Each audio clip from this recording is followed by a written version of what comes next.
Bonjour, bonsoir à tous et bienvenue dans cette vidéo où on va parler Élysée, environnement et conflit. Les gens qui réussissent et les gens qui ne sont rien. C'est pas parce que j'ai pas de cravate qu'il faut me couper. Calmez-vous madame, ça va bien se passer. Tous, Christine, tous. Et nous n'avons qu'une planète et nous sommes en train de tout détruire. Faites mieux. Et pour commencer, je vous propose de parler budget. Ah là là, c'est compliqué de gérer son argent, hein. Entre les dépenses du quotidien, les factures, les imprévus, on peut vite se retrouver à découvert. Et si vous êtes de la team dans le rouge le 15 du mois, déjà, on est ensemble. Et surtout, ne culpabilisez pas trop, car je pense qu'on fera difficilement pire que l'Élysée. Parce que si toi, comme moi, on est dans la merde et plein de remords avec nos 50 € de découvert, je pense qu'on est très loin des 12 millions de Macron. Car oui, pour l'année 2023, l'Élysée a fini dans le rouge, même si là c'est carrément du noir, avec un découvert de 12 millions d'euros, soit 12% de plus par rapport à l'année dernière. Et pour le dire de manière plus école de commerce friendly, les prévisions de l'année budgétaire 2023 passent de 114 à 127,4 millions d'euros. Ah voilà, tout de suite, ça fait moins, on a cramé la caisse et on a refoutu de l'essence. C'est sûr. Mais vous savez c'est quoi le pire? Eh ben pour anticiper les dérapages dus à l'inflation, le budget de l'Élysée avait déjà été revu à la hausse fin 2022. Donc ça veut dire que même avec de la thune en plus, ils ont quand même réussi à se foutre dans la merde. Et c'est eux qui gèrent le pays. Alors nous, naïvement, on pourrait penser que Macron et ses potes gèrent le budget de la France aussi bien que celui de l'Élysée, à savoir comme de la merde. Mais non, le gouvernement réfute et ils ont deux arguments imparables. À savoir des hausses de dépenses inéluctables comme l'augmentation du coût de l'énergie pour 1,1 million d'euros et l'augmentation du point d'indice des fonctionnaires pour 1,2 million. Faudrait savoir, je croyais que le budget avait été augmenté pour justement pallier à ce genre de problème. Ou alors l'inflation ça prend pas en compte les employés et l'énergie, mais ce sont surtout 8 millions qui sont justifiés par la très forte activité présidentielle et la multiplication d'initiatives diplomatiques du président, et ce dans un contexte où les déplacements en avion sont de plus en plus coûteux. Ah bah oui, prendre l'avion, ça coûte cher Manu. Quelle surprise! Le document budgétaire de l'Élysée soulignant que l'agenda présidentiel ne pouvant que difficilement être prévu à l'avance, il est difficile de faire des prévisions budgétaires précises, les dépenses s'actualisant constamment. Bon, pour cette histoire de budget dure à déterminer, je peux l'entendre. Effectivement, on sait jamais ce qui va se passer au cours de l'année, surtout quand t'es président. Mais à ce point, faut peut-être pas pousser le budget dans l'eau de l'avion là. Surtout que bon, la très forte activité présidentielle, personne t'a demandé de bourlinguer partout dans le monde pour montrer à quel point t'es un président trop actif et trop de ouf Manu. Et au pire, dans certains cas, y a Zoom. Et je me demande si une partie du trou budgétaire ne serait pas partie dans un certain repas, dans un certain palais avec un certain roi.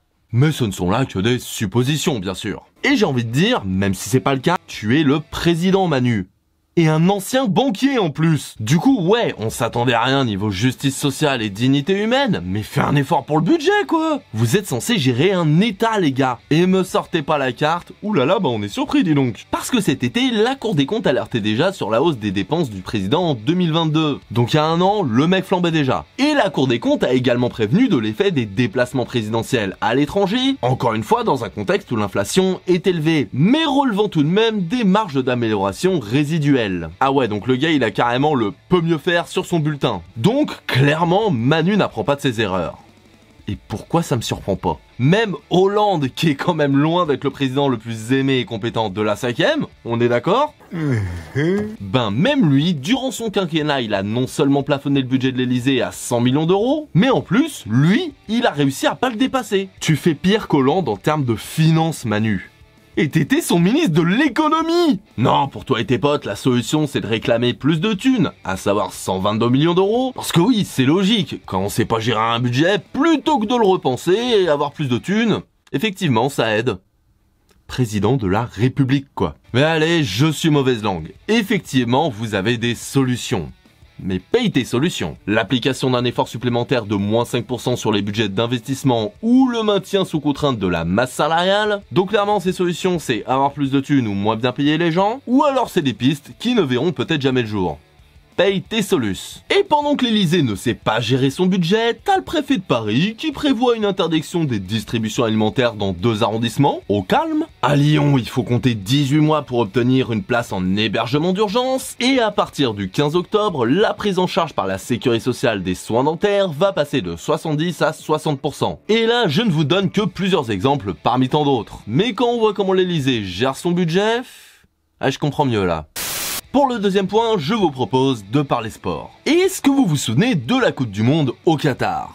Mais bien évidemment, enfin. Les ouvriers morts et blessés, les conditions de travail inacceptables et bien sûr les manquements écologiques aussi débiles qu'irresponsables, comment oublier ? Et ben pour la Coupe du Monde 2030, la FIFA s'en est souvenue et s'est demandé s'ils pouvaient pas faire plus con écologiquement. Et là ils ont dû se dire... Challenge accepted. Parce que oui, en plus d'organiser la Coupe du Monde 2026 sur 3 pays différents, à savoir les États-Unis, le Canada et le Mexique, je vais pas commenter, la FIFA s'est dit que c'était pas encore assez gros et polluant, et du coup, la Coupe du Monde 2030 se fera dans le monde entier. Mais oui, pour le centenaire de la Coupe du Monde de football, la fédération a annoncé les grandes lignes d'un mondial inédit qui se déroulera sur 3 continents. Les confédérations européennes, africaines et sud-américaines s'étant accordées autour d'une candidature unique, une première dans l'histoire du tournoi. Oh bah super alors, vous allez bousiller la planète qui a un pet de vache de rendre l'âme, mais si vous avez réussi à vous mettre d'accord sans vous tirer dans les pattes, c'est super. Est-ce que j'ai besoin de dire à quel point cette décision est stupide et irresponsable ? Oui, bon, un minimum. C'est mon job quand même. Bon, déjà, un événement de cette ampleur, c'est de base conséquent en termes d'organisation humaine et matérielle. Alors imagine sur 3 continents. C'est évident que se déplacer sur 3 continents, ça aura un impact écologique. Même l'association Football Supporters Europe le dit, critiquant une formule horrible pour les supporters et sans considération pour l'environnement. Antoine Mich, le fondateur et directeur général de Football Écologie France, le dit aussi. On sait que l'empreinte carbone d'un tel événement est due à 80% au transport, notamment à l'avion. Forcément sur 3 continents, cela va les multiplier d'autant plus, avec forcément une explosion des émissions de gaz à effet de serre. Et c'est logique. Non mais je veux dire, faut pas être une Sandrine Rousseau ou un Al Gore pour comprendre que si tu multiplies par 3 les lieux de l'événement, eh ben ça va multiplier par 3 les impacts écologiques. C'est logique. C'est clairement une décision politique. Ce n'est ni sportif, ni écologique. Pour citer Aurélien François, enseignant-chercheur à l'université de Lyon, c'est une victoire de la politique et de l'économie face à des questions sociétales qui, encore une fois malheureusement, sont reléguées au second plan. C'est une décision afin de ne pas froisser les candidats en lice. La coordination est bien d'un point de vue économique pour faire supporter la charge sur plusieurs pays. Le problème, c'est que les émissions de gaz à effet de serre n'ont pas de frontières. Et c'est exactement ça. Comme d'habitude, les profits, l'économie et le confort du présent priment sur l'écologie et le futur. Mais comme d'hab, ça va quand même être à nous qu'on va demander de couper le wifi pour sauver la planète. Vous connaissez la musique ? Pour continuer d'économiser l'énergie, la Coupe du monde masculine de football de 2030 se déroulera simultanément sur 3 continents dans 6 pays. Comme le disent plusieurs experts, en tant que premier sport mondial, le football a un devoir d'exemplarité en la matière. Mais non seulement ils font rien, mais en plus, ils aggravent les choses. Pour reprendre les mots d'Antoine Mich, aujourd'hui, le football serait plus à l'opposé, avec un prisme qui est économique et qui ne prend pas assez en compte son avenir. Notre avenir. Parce que, soyons d'accord, je ne dénigre pas le foot en tant que tel, c'est pas ça le problème. Alors oui, je suis pas un énorme fan, mais je ne dénigre pas ce sport pour autant. Et je comprends très bien l'attrait qu'il peut avoir pour une grande partie de la population. Et c'est pas aux fans d'agir.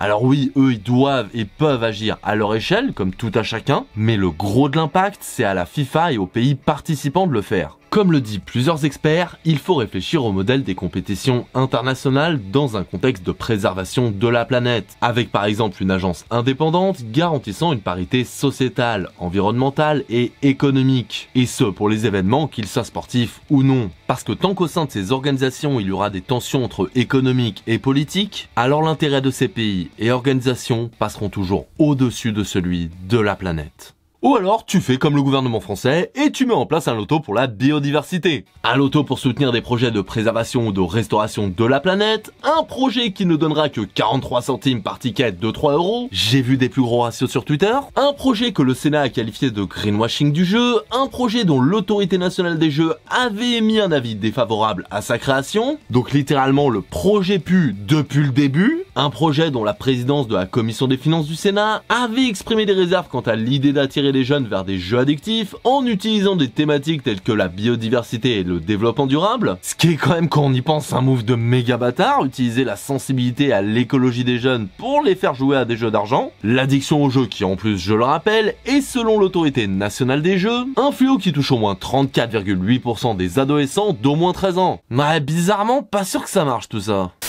Bon.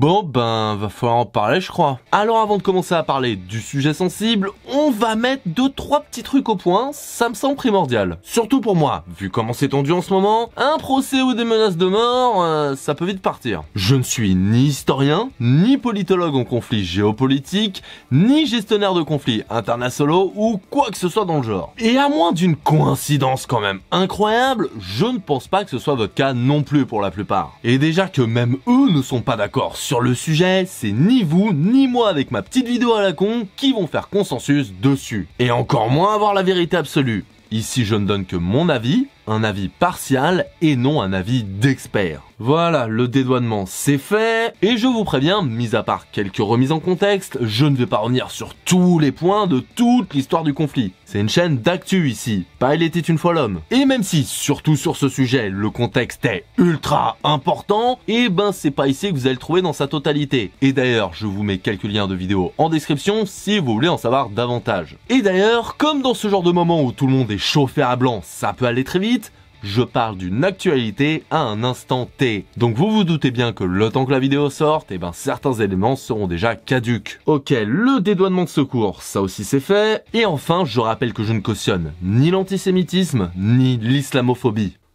Bon, je pense que j'ai mis assez de sécu. On va donc pouvoir commencer à parler du conflit israélo-palestinien.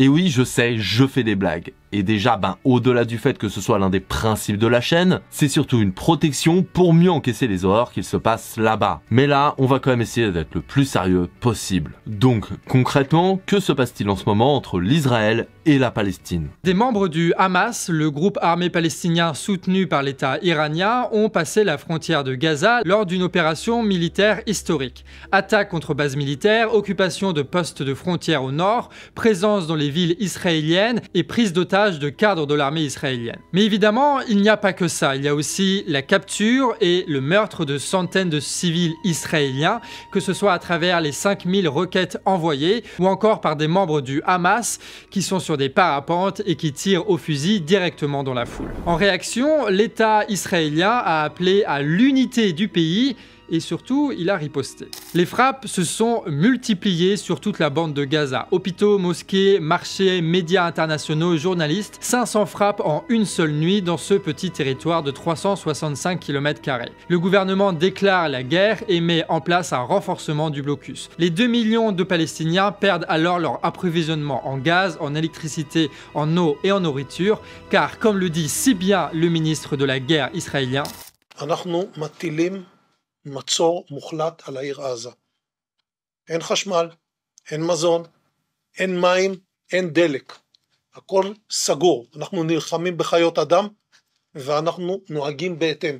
Le Hamas riposte, des roquettes, des captures de lieux stratégiques et du chantage. Pour chaque bombardement israélien, un otage israélien sera abattu. Israël, eux, ont rapproché leur armée de terre aux frontières de Gaza pour une opération de plus grande ampleur encore qui va peut-être venir bientôt. Alors qu'on soit clair dès le début, je le dis et je le redis, les attaques du Hamas sont graves et les conséquences sur la population sont terribles. Mais avant de partir en guerre, littéralement comme métaphoriquement, on peut et surtout on doit se poser des questions sur le pourquoi de la situation, les causes qui ont amené à cette violence. Déjà, si le Hamas a pris tant d'importance dans la bande de Gaza, c'est directement imputable à la situation coloniale. Israël maintient un contrôle des terres palestiniennes par la force, par le meurtre et par l'humiliation grâce à son armée. Et depuis la victoire du Hamas dans la bande de Gaza, le blocus y est imposé. Un no man's land grillagé, ultra sécurisé entoure la bande de Gaza. Chaque entrée et sortie est contrôlée, l'accès à la mer est limité, l'économie de Gaza est détruite, plongeant la population dans la misère. Depuis des années, la colonisation de la Palestine continue dans l'indifférence générale. Et ce malgré les dénonciations, malgré le fait que ça soit contraire aux droits internationaux. Des ONG ont dénoncé le régime d'apartheid en Israël, l'ONU a dénoncé Israël à de multiples reprises, l'extrême droite israélienne est de plus en plus forte et appelle presque à rayer Gaza de la carte. Et avec tout ça, avec la remise en contexte, sans pour autant cautionner, on peut comprendre les actes désespérés. Des actes forts, extrêmes, qui montrent une colère, une détermination et un besoin de liberté. Sans pour autant approuver la façon de faire du Hamas, pourquoi il faudrait condamner le besoin de liberté de ce peuple. Parce que quand à l'époque c'était les Amérindiens qui se révoltaient et faisaient quand même des grosses dingueries sur les colons qui, on peut le dire, les douillaient petit à petit sur leurs terres, et ben aujourd'hui on trouve ça légitime la défense des Indiens. Quand à l'époque la Chine a annexé le Tibet, eh ben on trouvait ça scandaleux. Aujourd'hui, et avec le recul, quand on voit le comportement du gouvernement et de certains colons français en Algérie, eh ben on ne peut trouver ça qu'horrible, et on peut comprendre les mouvements de libération algériens et le fait qu'ils aient voulu reprendre leur pays. Mais là, pour la Palestine, non. On comprend pas. C'est censé être normal. Apparemment, la volonté d'indépendance et de liberté du peuple palestinien ne devrait pas s'exprimer. Pourquoi ? Et ok, j'avoue, pour comparer à la Palestine, j'ai pris des exemples assez vieux, c'est vrai. Mais déjà, ça ne change en rien la pertinence de l'exemple. Mais si vous voulez quelque chose de plus récent et français, je ne pense pas m'avancer en disant qu'on ne vit pas un dixième des difficultés du peuple palestinien en France. Et ça sans compter le fait que nous, on n'est pas le problème de colonisation. Et pourtant, regardez les gilets jaunes, les manifestations contre les retraites. Pourquoi quand c'est chez nous, on peut comprendre cette colère, le sentiment d'injustice et les actes de violence qui peuvent en découler par désespoir et révolte, mais pourquoi pas en Palestine? Oui, ce qui se passe est horrible, mais les raisons de ces rébellions sont bien plus horribles que nous avec les gilets jaunes en France. Quand beaucoup de gilets jaunes justifient le fait de péter des trucs à l'Arc de Triomphe, ou quand beaucoup de gens pendant la manifestation contre la réforme des retraites justifiaient la désobéissance civile et de cramer les poubelles, alors imaginez ce que ressent le peuple palestinien et ce qu'ils sont prêts à faire pour leur liberté. Et pour certains, vous pourrez me dire, et même avec toute la bonne foi du monde, je pourrais le comprendre, qu'ils veulent être libres, ok, mais ils peuvent essayer de le faire pacifiquement au lieu de commettre des crimes horribles. Sauf que, ça a déjà été essayé ça. T'as des gens qui sont indignés par la solution de la lutte armée. Mais les solutions pacifiques, elles sont interdites. Il n'y avait pas eu un truc, la marche du retour, là? Oui, c'est un truc pacifique, ça, qui était... Et ils se sont fait massacrer, on est d'accord, je dis pas de la merde. Mais oui, ouais, c'est ça. Je veux dire, toutes les solutions pacifiques, soit elles sont inutiles, soit même on les interdit. Je veux dire, qui a entendu parler de BDS ici? Vous pensez que les Palestiniens doivent passer par des solutions pacifiques? Ceux qui ont dit ça, combien ont soutenu BDS? Je veux dire, il n'y a pratiquement personne qui arrête. BDS, les gens, c'est une campagne palestinienne qui est internationale. Boycott des investissements sanctions. Et c'est un truc qui est pacifique. Et c'est de toucher Israël à travers du boycott sur certaines marques ciblées. Et ça a été, je veux dire, personne ne le suit. Non, mais attention, parce que BDS, ils ciblent des trucs très précis. Ils sont très malins, BDS. C'est pas genre. C'est très précis. Chaque année, il y a des marques qui déterminent et tout. Sauf que personne ne le fait. Donc c'est très facile de dire aux Palestiniens il y a des solutions pacifiques quand personne les respecte. Et puis même, ne pas soutenir le Hamas, condamner tous les crimes de guerre, ok, de notre point de vue, c'est facile. Et même si, bien sûr, je ne soutiens pas les horreurs qui ont été commises dans ce conflit, et quand je parle des horreurs commises dans ce conflit, je parle de celles faites par les deux camps, et je précise parce que j'ai l'impression qu'on a trop tendance à oublier qu'Israël aussi ont commis des horreurs, qu'Israël aussi a du sang sur les mains. Donc le Hamas, le grand méchant pas beau, et Israël tout blanc, tout beau, tout gentil, ça se discute. Et du point de vue de la population palestinienne, je suis pas sûr que le Hamas soit le pire dans cette histoire. La question c'est, qu'est-ce qui pourrit le plus la vie des Palestiniens? Le Hamas ou la colonisation? Ce qui empêche le plus les Palestiniens d'être libres, c'est que la colonisation. Sachant qu'en plus, le Hamas, le FPLP, le Fatah, on a eu des gens les plus social-démocrates dans la Palestine. Mahmoud Abbas, c'est le type le plus mou qui existe, ça n'a rien changé. Il est évident que ce qui pourrit le plus la vie à Gaza, c'est la colonisation. Je pense que vous n'êtes pas au courant des conditions de vie dans Gaza. Donc si vraiment ce qui vous intéresse c'est le sort des Palestiniens, avant de critiquer le Hamas, il y a des priorités. Là je suis pas en train de vous dire qu'il faut absolument pas critiquer le Hamas, mais si c'est vraiment le sort des Palestiniens qui vous intéresse, il y a des priorités. Et la priorité c'est la colonisation. Et du coup, est-ce que ça veut dire que j'encourage les crimes faits par le Hamas, que j'encourage les crimes de guerre? Non. Encore une fois, non. Je vais beaucoup me répéter, mais évidemment que non, je ne cautionne pas. Ce qui se passe là-bas est horrible. Mais du coup, comment on fait pour que ça se règle? Et la solution, dire c'est une solution de social-démocrate, c'est un État, égalité des droits. Voilà, pour tout le monde. Voilà. Mais en fait, tout le truc en fait, il faut se rendre compte, les gens, que toute l'agitation autour du Hamas, c'est pour faire oublier les vraies questions et pour donner l'impression que les Palestiniens, c'est des sauvages et qu'ils ont le couteau entre les dents et si on les lâche, ils vont tout buter. Et ça évite, et comme ça, ils évitent de poser la question principale, qui est celle sur laquelle, mais en fait, tout le monde serait d'accord, c'est d'imposer l'égalité des droits pour tous les citoyens, en fait. Si vous voulez que les gens ne soutiennent plus le Hamas, il faut que les droits internationaux soient respectés, que les Palestiniens Palestinien et ses habitants soient respectés dans leurs droits les plus fondamentaux. Parce que les Palestiniens et Palestiniennes ont, et ce tous les jours depuis des dizaines d'années, des conditions de vie horribles pour beaucoup. 95% de l'eau à Gaza n'est pas potable. On a tous les jours des images de colons israéliens qui font tout pour bloquer l'accès à l'eau. On a accès à l'électricité 3-4 heures par journée, tu vois. L'accès à la mer, il est très limité. Pour aller travailler et tout, tu dois passer par des checkpoints et tout.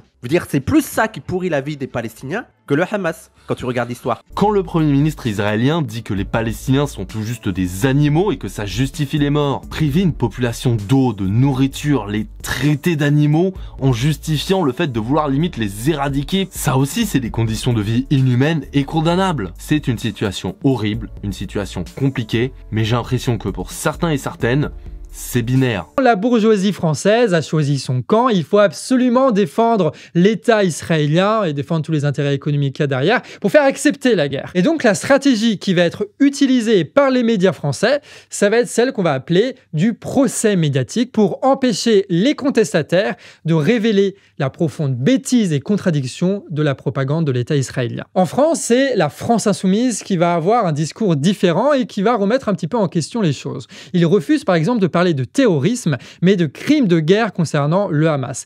Et ça, ce sera la porte d'entrée pour toutes les accusations les plus ignobles. Alors que la France insoumise a un discours sur l'histoire de la guerre en Palestine, ils ne seront interrogés que sur l'usage du mot terrorisme. Les journalistes multipliant les accusations, certains les suspectant d'antisémitisme, d'autres les accusant d'antisémitisme, d'autres les menaçant de les tabasser, d'autres les comparant aux nazis. Et oui, ça vient de CNews, c'est quand même un petit peu rigolo de voir ça. Donc à chaque fois que la France insoumise sera invitée sur les plateaux télé ou à la radio, les seules questions qui vont être posées, c'est celle de la condamnation ou pas du fait que Mathilde Panot ou je sais pas qui n'ait pas dit le bon mot qu'il fallait au bon moment, et ça dans un procès médiatique permanent sans aucun recours justifiant les dénigrements, les procès, les dissolutions d'opposants politiques, la criminalisation du soutien à la Palestine, la répression des manifestations pacifiques d'hommage aux victimes de Gaza. Non mais sérieusement, on en est là. Si on soutient pas inconditionnellement Israël, et ce malgré certains problèmes que j'ai évoqués, on est antisémite. Juste rappeler les positions de l'ONU et appeler à la paix, ça vaut des menaces physiques.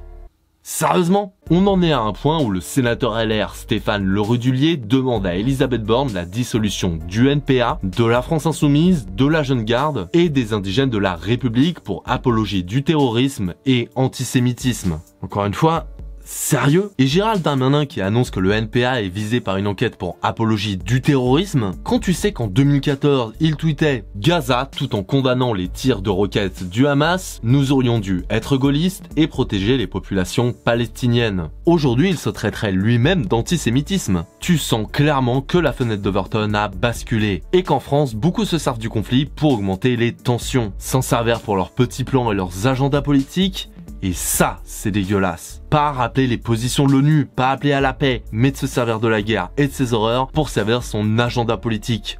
Ça, c'est ignoble. Pourquoi on ne peut pas soutenir le peuple palestinien dans les manifs? On peut soutenir le peuple palestinien sans soutenir les horreurs du Hamas. C'est possible. Soutenir le peuple palestinien, c'est soutenir la paix, c'est soutenir un peuple, la liberté et un État qui veut reprendre ses droits les plus fondamentaux. Qu'on partage ou pas ses envies, ça c'est à chacun et chacune de prendre cette décision. Pourquoi interdire les soutiens à la Palestine alors que de l'autre côté c'est full soutien pour Israël? Quand le Hamas attaque Israël, on a la Tour Eiffel et l'Assemblée nationale illuminées aux couleurs d'Israël, ainsi qu'une minute de silence effectuée par les députés. Ok, je comprends, il y a eu des horreurs, des crimes atroces, donc il faut commémorer et apporter son soutien. Très bien. Mais quand c'est la Palestine qui subit des horreurs, et je ne parle pas que des récentes, je parle en règle générale, est-ce qu'on fait quelque chose? Non, on fait plus rien, et ce depuis très longtemps. Au contraire même, aujourd'hui on empêche les gens de soutenir ce peuple. Peu importe nos positions sur ce conflit, mais ce deux poids deux mesures doit interroger et ne doit pas être accepté. Pour reprendre un tweet que j'aime bien, on peut soutenir les victimes et ressentir un fort sentiment de fraternité pour les juifs d'Israël sans soutenir le gouvernement de Netanyahou. Et en même temps soutenir la Palestine et ressentir un fort sentiment de fraternité pour les Palestiniens et condamner les actions du Hamas. Les populations, qu'elles soient palestiniennes ou israéliennes, ne veulent que la paix. Pour la plupart, ils ne veulent que vivre décemment. Et il faut trouver un moyen de leur accorder ce droit. Il faut une décision internationale, forte, juste,